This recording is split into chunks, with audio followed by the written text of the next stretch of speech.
right, so going through the same disclaimer as before, make sure you talk to somebody about your facts before you apply this to your particular situation.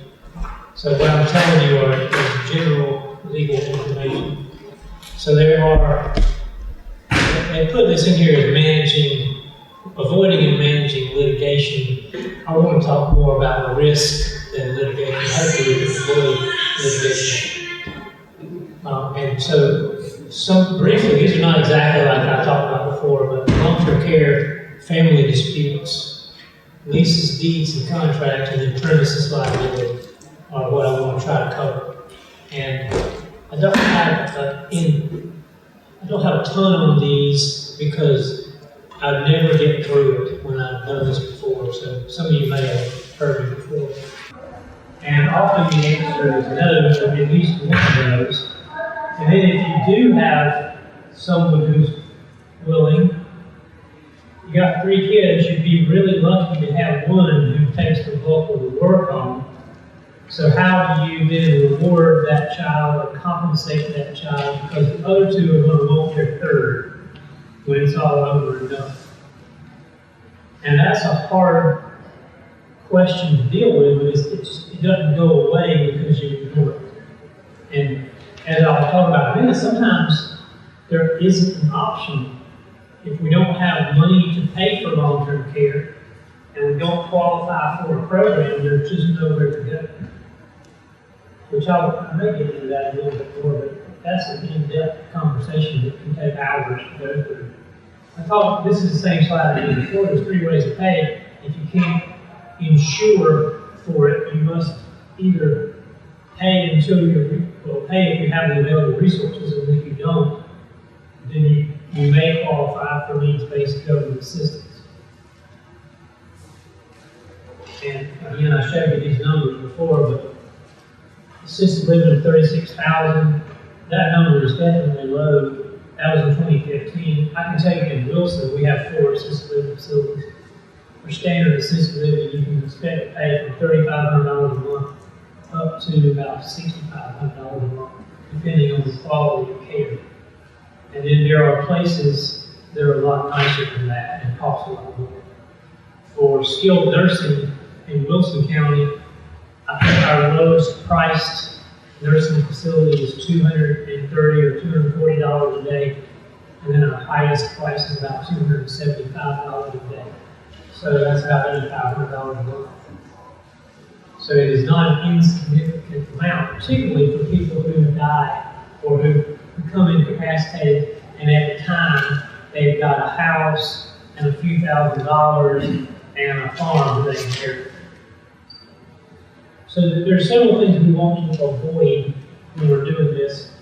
One is running out of money without a plan in place, because a lot of times when that happens and we haven't thought about it, you still won't qualify because of things that have happened in the past. So if you pay a family member $400 a week for the last 4 years to come and take care of you, and you've got well-documented records on that, and you pay the taxes like people don't want to do for that, and you've treated him like an employee, it's still considered a gift for Medicaid purposes unless you had a written agreement prior to the time the services were provided. And so there will be a sanctionable gift for that entire amount of time, and you would not qualify. Second thing is risking the health of the caregiver. And then leaving a home or land unprotected. And the reason I mention that is because they're just a lot easier to protect under current law than money is. So the worst thing that I have to deal with in long-term care planning is tax qualified IRAs or case. Because we've got the issue of taxes to throw in on top of everything else. So if I've got $100,000 and I give it away, well, in 5 years, it's not a countable resource for long-term care Medicaid as of today. If I have $100,000 and I give it away, number one, I have $100,000 taxable income that year. So I now pay $30,000 or $40,000 in taxes, so I've given away $60,000. So when people come to my office with $1 million IRA, say, can I protect this from Medicaid? Sure, you can, if you won't pay $400,000 in taxes this year. Then in 5 years, whatever's left would be protected if you give it all away and retain no control. So there's a bad option in most cases. Land and a house is not that hard to deal with. Now that might change. The rules continue to change and get harder, and I think that they will get harder to qualify in the future as well. And then not planning for incapacity. I may have mentioned this before earlier, but at least once every couple of weeks, someone comes in and try to maximize the use of their mom or dad's remaining resources. And sometimes that looks like a greedy child, and sometimes it looks like we're trying to make sure mom's got enough money to pay for haircuts and to go to the movies or whatever she wants to do, because on Medicaid you get to keep $1 a day. And the rest of your Social Security or whatever income goes to the facility as your patient monthly liability. Well, if we haven't planned for incapacity at all, then there are going to be very limited options, guardianship being the one that is the hardest to deal with, the most expensive, but sometimes the only way if the person doesn't have a capacity to sign powers of attorney at the time. The other thing we find out a lot of times is powers of attorney that don't allow the type of planning we want. So I say it was easy to protect land and houses.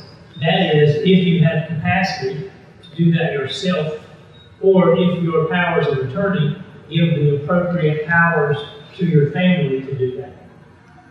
So I want to give an example here. We can talk about some applications of the planning process. So if we have a 75-year-old with a two responsible adult children that like each other, and that happens half the time, maybe, that your kids get along and there's no problems, and they don't have a divorce, or they don't dislike each other, or they don't have a tax lien against them, or a pending lawsuit, or all kinds of complications. So we're going to assume the best here.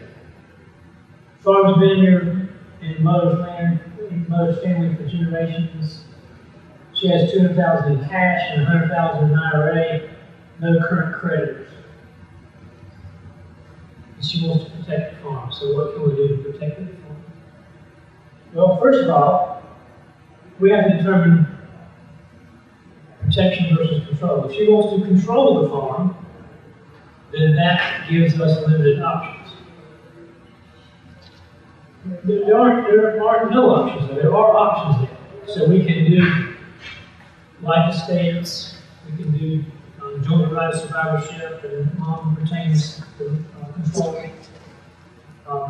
If she doesn't care about control, about legal control, you can do gifts to irrevocable trusts or outright gifts to family members. There's all kinds of things. You do have to deal with the look-back period with those. How will she pay for long-term care? If mom qualifies for VA agent attendance because she, or more likely right now, her husband served during the period of war, we may have a different planning strategy than if she doesn't qualify. If her income is more than $1,250 or whatever the maximum amount today is for special assistance, we may have a different planning strategy if she qualified for special assistance. If we're looking at only long-term care Medicaid as the thing we're worried about, then we know then that we have to plan for one program and not three. Sometimes we're looking at all three. How do children feel about the property? Some kids want to keep it in the family, some don't care. And where we have a real problem, particularly in a place like Wake County, is when it has significant value and one child is waiting to cash out and another child wants to keep it. But keeping it means having to spend hundreds of thousands of dollars to buy out your siblings. And sometimes that's just not an option. And we end up with partitions or threatened partitions or things like that. And we work hard to come up with creative solutions to that, but we're not always able. And then how will decisions be made in long as capacity? If one child is named as agent or power of attorney, and that child says to the other, it's none of your business what I'm doing, mom pick me, then we're going to have a problem. We're going to end up with potentially a guardianship situation, and we're going to do that. And then do children have other issues? And sometimes I sit down with clients, and the first 30 minutes, everything sounds great. And then later on, an hour and a half in, I uncover the addictions, the mental illness, the hostility that's been going on for 20 or 30 years between children. So sometimes we have to dig in to find out what the real issues might be.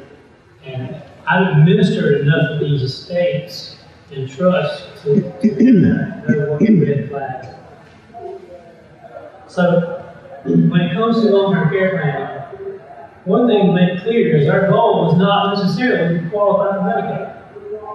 Qualifying for Medicaid is something good that lasts when there's no other options.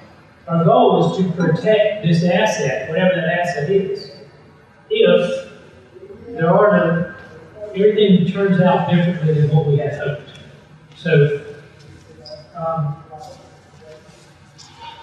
go tour some Medicaid, some assisted living facilities that take Medicaid for special assistance, and then tour some of the $9,000 a month ones, and you'll see why there's a huge difference in that. And there may not be a huge difference in still depends on the areas.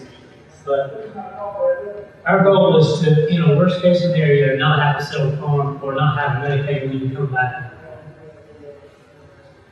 And it ought to be part of a comprehensive plan. We don't just think about how to protect this, because we might be jumping from one problem into another problem. Multiple occasions, I've done life estates or sold property or sold life estates, and then in between the time that mom and dad gave the remainder of the children, the child went through a divorce. The child has a lien against them for failure to pay taxes. They have a judgment that's 8 years into the judgment. So if we could wait 2 more years, the judgment might go away, but we have to do something within the next 2. So you have to think about those. And sometimes it's just impossible to check all the boxes. If we got 10 boxes we want to check, and we can check 7 of them, sometimes we just have to be happy.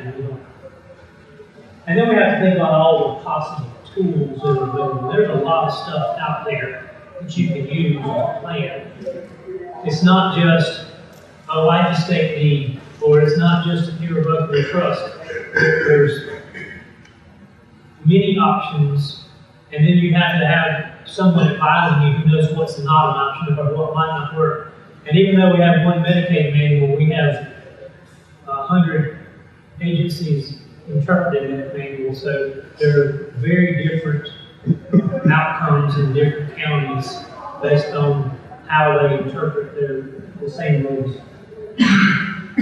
You also need to know that planning in advance to do your job. So when people come in, when 3 kids come in and say, my mom has fallen and is broke a hip and she's been in the nursing home for a week, they're about to put her in rehab, we have 20 days to try to protect everything. That's a very different plan than when mom comes in, hopefully without the children, 5 years before, and we talk about how to plan in that scenario. So I don't think I got into this anywhere, but involving your children in your estate plan can often turn out poorly. Sometimes it's necessary. Involving some of the children and not all the children almost always turns out poorly. So a lot of people are upset when I make the children sit in the waiting room while I talk with the parents. But it's for their benefit in most cases, because that's the child that mom or dad is going to put in all these fiduciary positions. All right, before I move on from that, anybody want to ask anything about long-term care? I know I didn't give you this great answers, solutions. I'm just really trying to make you identify potential problems. All right, so I'm going to move on to family disputes then. So the first thing is second and subsequent marriages. We talked about that earlier. Do you have a pre-marriage agreement? It's a hard discussion to have, but it's one that you should have. And I've had that conversation with people who were offended that I would say this when they came in to renew their estate after their spouse of 30 or 40 years died. And then they come back 3 or 4 years later talking about getting married again. So it does happen. It happens more often than people think it's going to happen. And then we get into this, what are we going to leave to the surviving spouse? So I can't tell you how many times people come in. We're going to leave everything to each other and then divide it between the husband's 2 children and the wife's 2 children. And what that amounts to is disinheriting the children of whoever died first. Because it doesn't matter what your plans are today. If your spouse dies and you don't talk to your spouse's kids for the next 15 years, you're not going to leave them in your will. I would say that over half the time, that ends up, when it comes to my life, over half the time, that ends up not turning out the way the family is expecting. Now, sometimes it does, but I wouldn't bet.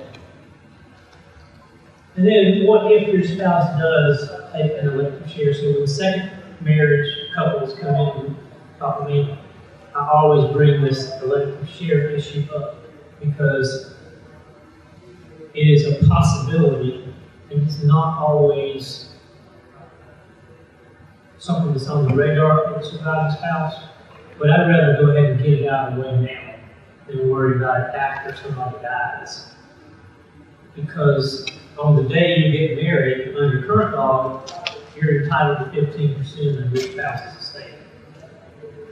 It goes up to 25%, to 33%, and then at 15 years it goes up to 50%. So unless you have an agreement waiving those rights, you can always get those rights.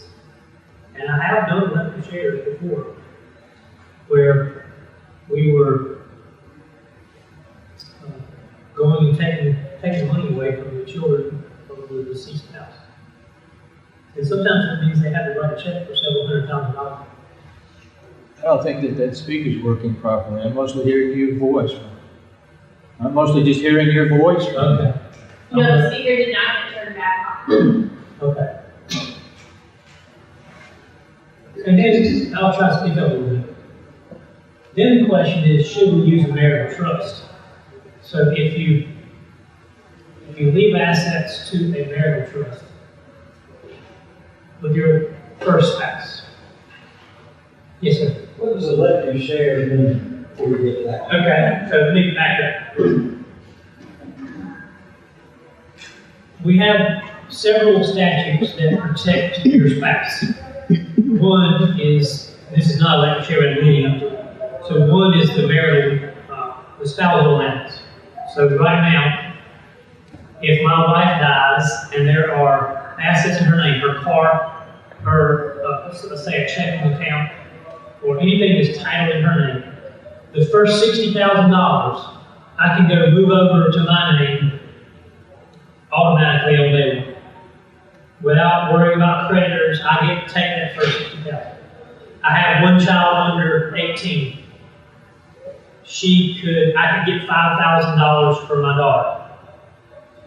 My son will be out of luck. He doesn't get a share because he's over 18. So there's $65,000 I can move over today. The other thing I can do is if my wife left everything else she had to someone other than me, we look at the total assets, and I can take 50% of the total assets, total net assets. So let's say I had a house that was tenants value tax worth $200,000, and that was it. But my wife had then $800,000 in a brokerage account. Then I could say her total assets under this extremely simplified example would be $900,000. So half of the house plus the 800,000 in the brokerage account. So by operation of law, the other half of the house came to me, so I got 100,000 there. But I'm entitled to 350,000 more because I get half of her total net assets. So I can go and take away from my children the other 350,000 that would have gone to them. So that's what the elective share is. You get to elect. It used to be dissenting from the will, and it also applied to intestacy. So you get to say, well, I don't like what my spouse left me in the will, so I want more. And there are other options too. You can elect a life estate in the house and fee title to the personal property in the house. There are lots of options. But if I wanted to avoid that, my wife wanted to avoid that for me. She could have left that into a trust that meets certain requirements. And as long as that trust meets the requirements, I can't make that elective share. So sometimes we'll design a trust that leaves half of the total assets into a trust that qualifies under that particular statute.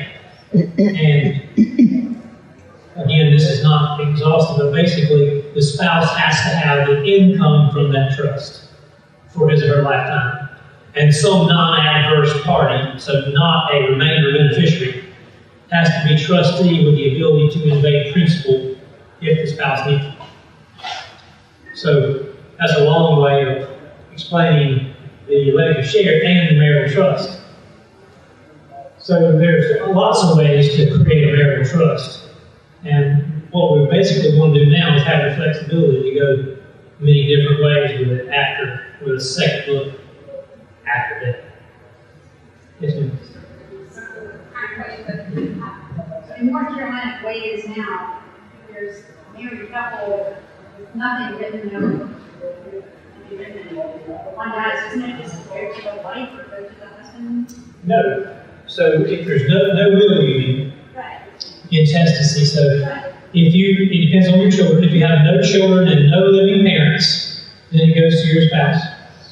If you have if you have no children and a living parent, this is odd, but it is law. Half goes to your parent, half goes to your spouse. Subject to the elective share statute. And then if you have one child, it's 50% of your child and 50% of your spouse. And if you have more than one child, it's 2/3 to the children, however many there are, and 1/3 to the spouse. But remember, if you've been married for more than 15 years, your spouse can also come back and get 50%. What we see a lot of times with land, a quitclaim deed from the children back to mom or dad after the first spouse died because nobody understood that. And then we talked about this before, can your spouse pay for long-term care? Your new spouse, and then what if the spouse you're married had any pets? So I've only got 15 minutes left, so let's speed up a little bit. Now, protecting your children. First, you have to protect them from each other. So, fair versus equal we talked about, the effect of spouse on decisions we talked about, the effect of one child's creditors on the other children. I think we've talked about that, but joint ownership is a problem when you've got a kid who's a spendthrift, a kid who's got addiction problems, a kid who's got a failed restaurant is a favorite, and now they're in bankruptcy and they owe the world. Decision making for jointly owned property. This is where we ended up with the partition actions. I've got 3 pending right now where siblings can't get along after inheriting land and forcing a sale or a division. And then the unequal policy, unequal work, equal money problem. So that's when one child does everything, and then the other 2 or 3 want their equal shares.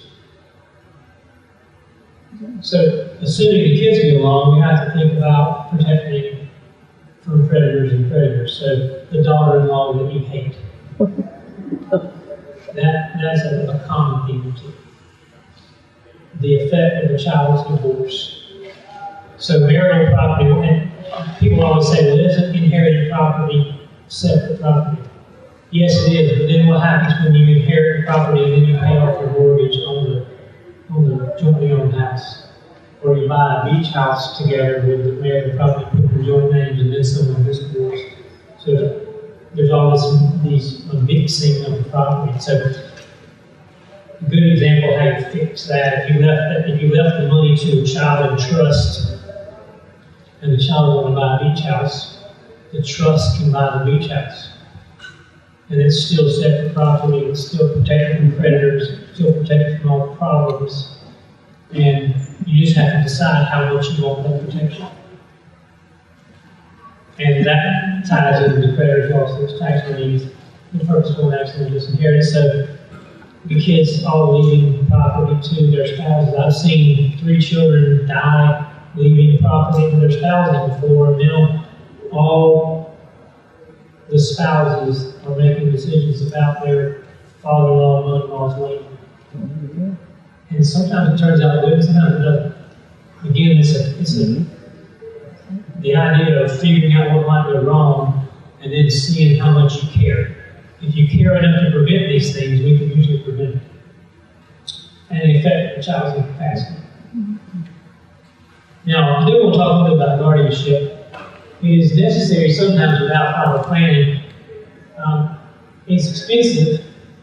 It restricts your rights, restricts your dignity. I've been in periods before where a father with dementia told his daughter that he had paid for her to go to medical school, and he couldn't believe that she was doing this to him.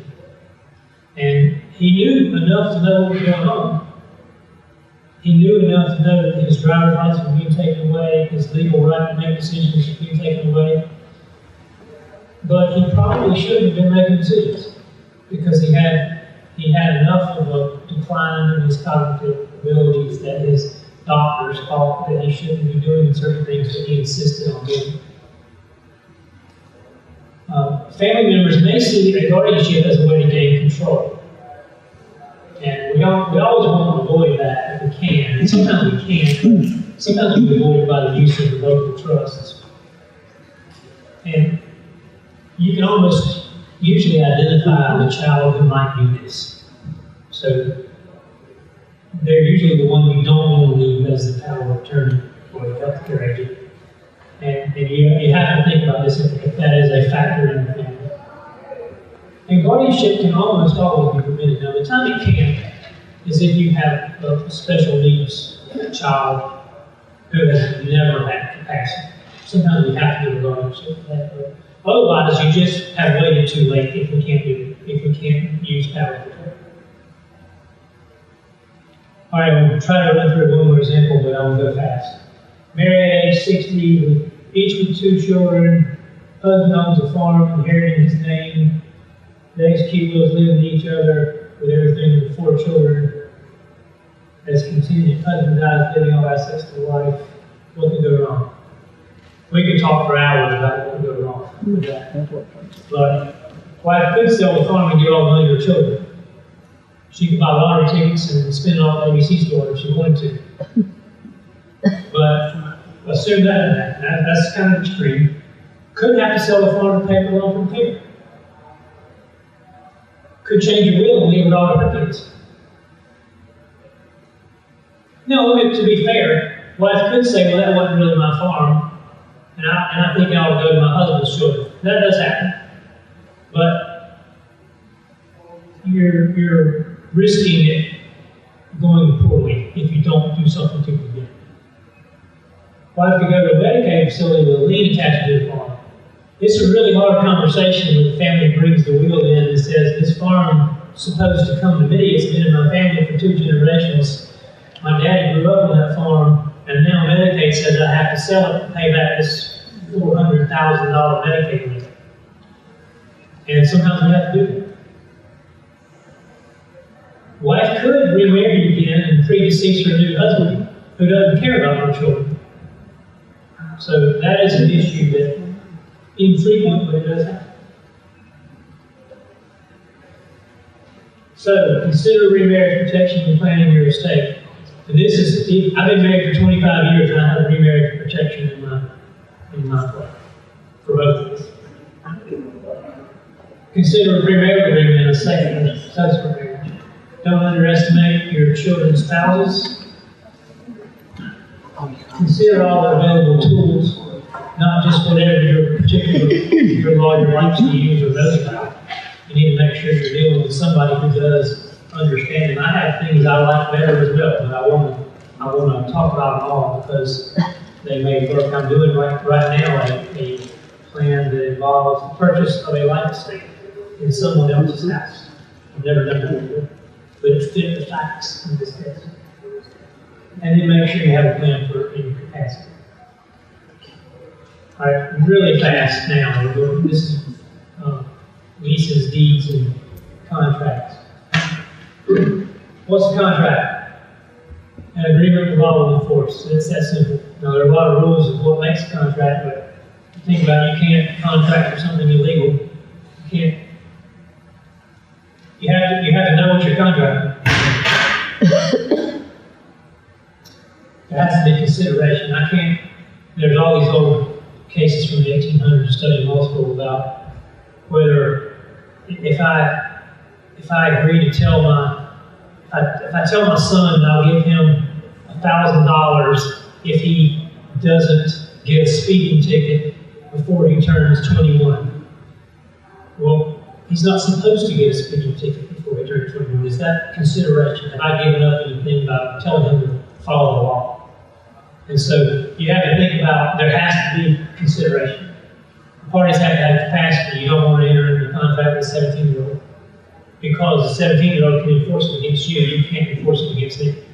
Same thing with someone who is incapacitated. I saw in the Elder Law Conference this year, the Bar Association Elder Law annual meeting. Someone went out of county to do a guardianship proceeding, and the lawyers didn't believe it was to hide the fact that the person was incapacitated because they then entered into a contract with that person to buy property, which should be not considered rule. Some contracts have to be written. That's called the statute of frauds. I messed up on that. So the leases, the upshot of this is if you have a lease that's more than 3 years, it has to be recorded. And a court will fill in the gaps if you don't put it in your lease.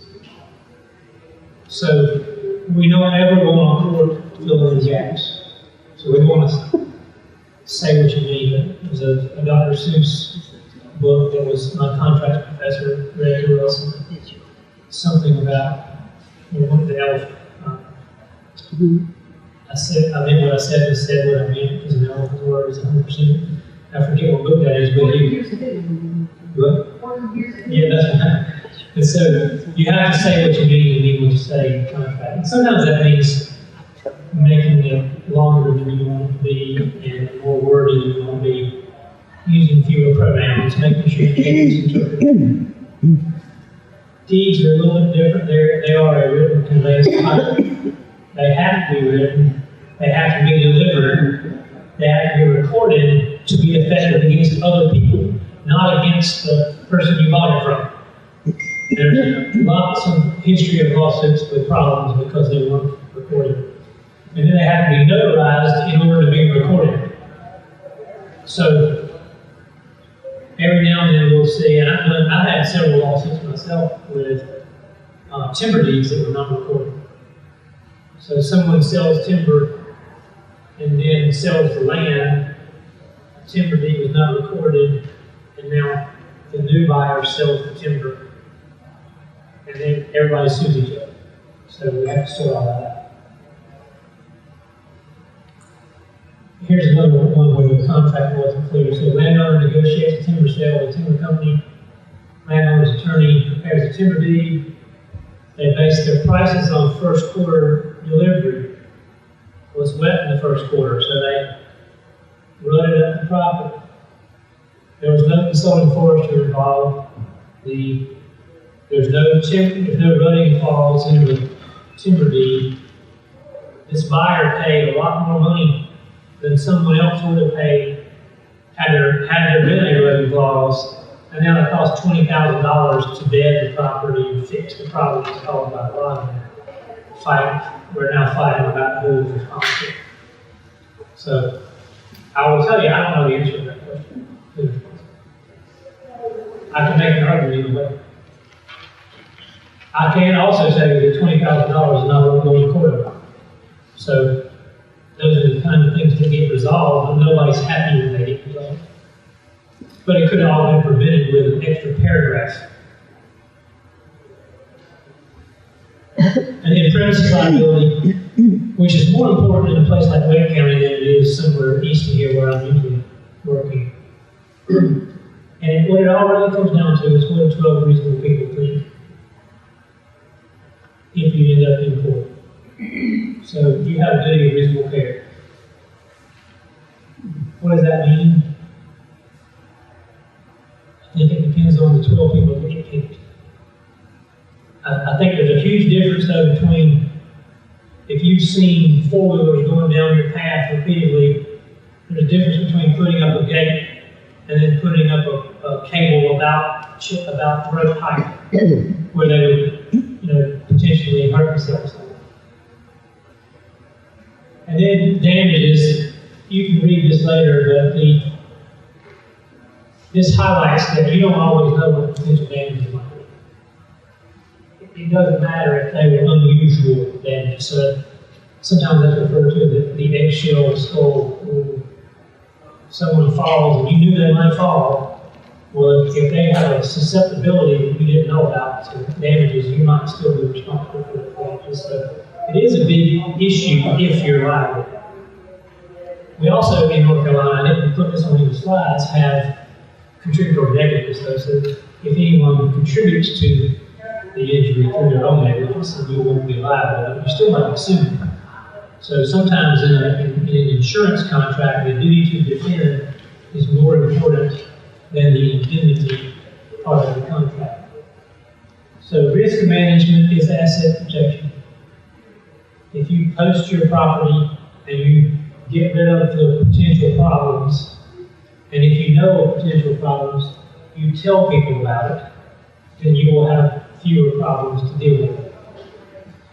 Also, if you get people to sign liability releases if they're using your property, or indemnity agreements for minors, liability insurance should be your first line of defense, and then think about other entities and then isolating liabilities. So with operating farms, we're typically looking at separating the land from the farming operation and maybe separating farming operations from each other, depending on what they are. I have some clients that they run all of their field crops through one entity and they make chicken houses in another, or hog houses in another. Or we may have equipment in one entity, and we always put trucks in a separate entity that is contracted for, almost always. So to prevent dangerous conditions, warn of known problems, post the property, have adequate insurance, and think about how you're isolating and protecting from liability with entities. Pretty sure I'm not. So, anybody else? It's not out there, but I can do one. All right, thank you all.